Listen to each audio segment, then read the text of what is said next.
Good morning, જય શ્રી કૃષ્ણ. તો સવારમાં આપણી બ્લેક કોફી અને ઘી તો ભાઈ આપણું રોજનું રૂટિન છે. અને આરું ભાઈ બેસી ગયા તો સરસ મજાનો નાસ્તો કરવાની ઇન્સ્ટુ એને જોઈ રહી હોય કે આરવ તો મને થોડુંક આપશે જ ને આરવ આપી જ દે. અને પછી રોબર્ટ એનું કામ કરે અને ઇન્સ્ટુ દોડામ દોડ ભાગમ ભાગી ચાલુ થઈ જાય સવારમાં.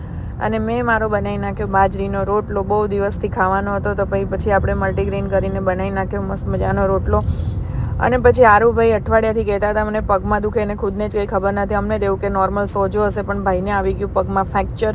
તો હું એને હોસ્પિટલ લઈ ગઈ હતી નિકોલમાં. અને પછી પાટો આવી ગયો ને ભાઈ થોડા ઉદાસ થઈ ગયા કે કારણ કે 20 દિવસનો પાટો છે આરુભાઈનો. પણ અત્યારે તો બધી ટેકનિક બહુ બદલાઈ ગઈ.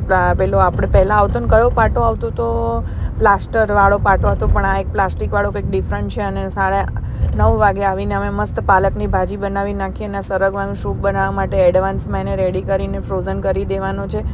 કારણ કે જો તમારે સરગવો 15 દિવસ સુધી રાખવો હોય તો એને કટ કરીને ડબ્બામાં પેક કરીને રાખવાનો, એટલે એવો ને એવો જ રહેશે ગાઈઝ. તો આજનો દિવસ થોડો ભાગાભાગીમાં જતો રહ્યો. બાય, જય શ્રી કૃષ્ણ. કાલે પાછા મળીશું.